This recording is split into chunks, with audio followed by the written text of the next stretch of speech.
Hello fellow detectives! In my last video, Secrets Can Kill Revisited, I mentioned that the game relies on a foundation of clues and riddles scattered around the environment. They explain motives, puzzle solutions, story beats, they tell you where to go next and where to find items, and sometimes they're just non-specific threats. It's been a long time since I've actually looked at, let alone solved, all of these riddles, so I want to go on a little tour of them today and solve every riddle in Nancy Drew, Secrets Can Kill. We'll start in Aunt Eloise's house, where we start the game. The first code is an obvious one. When you open this book, the green letters spell Mitch. Mitch is the name of the culprit, and this is the only time we hear his name before Daryl confesses that Mitch killed Jake.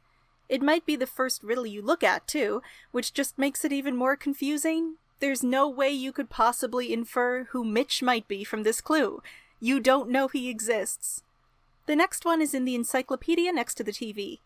Around the map there is Morse code that says, "Blade upon glass gets you in class."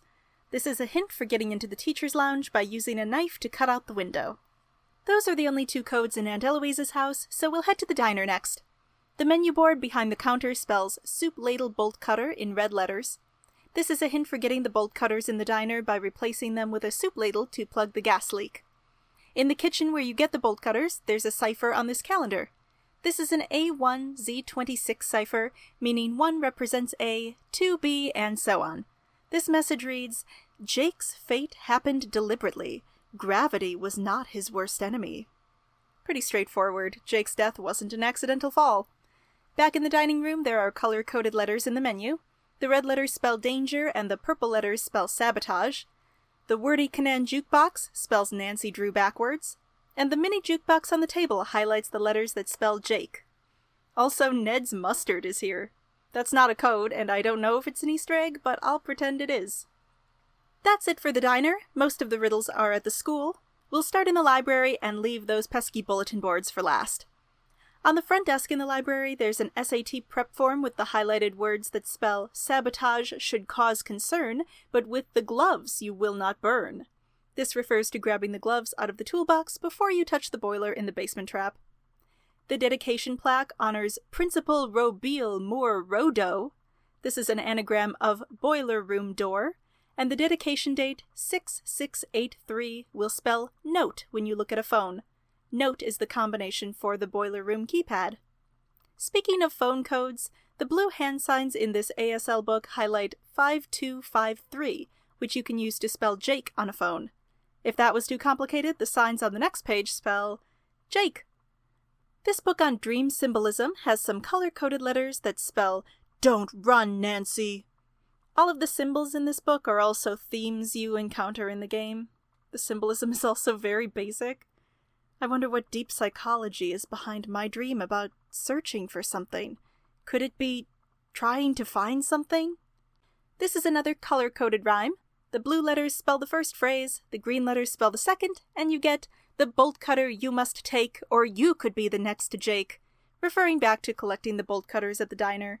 I don't think they would have helped Jake. This note on the legal pad upstairs is an @bash cipher. It's a reverse alphabet code, so A becomes Z, B becomes Y, etc. It says, "The one with the temper and the iron fist is more than a prime suspect on Jake's blackmail list." This book has an anagram in the title that says, "A borrowed time to renew leads to a suspect and a clue."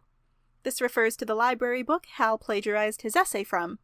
To finish up our investigation in the library, we have this word search. I'll put it up on the screen. It includes the names of all the characters and some items and themes from the game like boiler, pharmacy, videotape, and crime. That's that in the library. Let's head to the teacher's lounge. The first letters of the names on the staff board spell Tanaka Cheats. Of course, this foreshadows learning that Hal plagiarized his essay, which you'll probably learn in a few seconds anyways, since the evidence is in this room. There's another color code on the periodic table. The highlighted red elements spell search, the blues spell behind, and the greens spell boiler. This memo is a sound-alike clue that reads, "Before you see the enemy, examine the elevator." Not sure what this means. We don't encounter an enemy in the boiler room, and there's nothing to examine on the elevator. Going down to the basement is unmissable in the game, so you have no choice but to see the elevator before you see the enemy. but this code is fun, so I'll let them get away with it.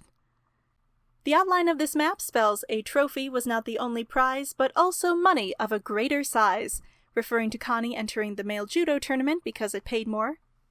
This security document has a message on the bottom where a few letters have been replaced by our old friend, the A1Z26 cipher. It says Braille keypad because there's a Braille keypad in the game. Last, but absolutely not least, is this very creative multi-part riddle. The first part has you translate the ASL, which spells O was innocent. When you put the color-coded hand shapes in the blanks below, you get a 2-word anagram, which spells Connie Watson. I think this one is really clever and actually takes a little time to solve. Okay, we are ready to tackle the bulletin boards and anything else in the school hallways. We have an upside-down message here. It says, Vandelay denies knowledge. The video is out there. Vandelay is the pharmacy, and the video contains all of Jake's blackmail evidence. There's a suggestion here that Vandelay is doing some kind of cover-up? What knowledge are they denying? This riddle has multi-spaced letters. Once you separate the words correctly, it says, Find the morning edition and discover another crime. The answer is in black and white to who will do the time. This references the newspaper in Jake's locker that reports on the pharmacy break-in. The one Vandelay denies knowledge of. There's a similar riddle here. This one says, There's more than one way to remove a chain so thick. Aside from the combination, Mel's bolt cutter can do the trick. Pretty wordy, but straightforward. Take the bolt cutters. We got it. This one is also straightforward. An excerpt from the school play, Dr. Deception, reads, Student files under lock and key will show the lies of a doctor-to-be. Wait, is this fucking play about us? This poster about volunteering says, Teacher's Lounge when you read every first letter. Been there, done that. And if you read all the underlined letters in this yearbook notice, it says, Search below danger sign in kitchen. And oh my god, I've got the bolt cutters. Relax. Not quite a riddle, but the gym is called Geyser Gym after the Her Interactive CEO, Megan Geyser. Near the gym we have a code in the eye test chart. If you read it from the bottom, it says, If you can read this, then make no mistake. A genuine first-class detective you'll make. Aw. Thanks. Nearby we have a 3-in-1 code.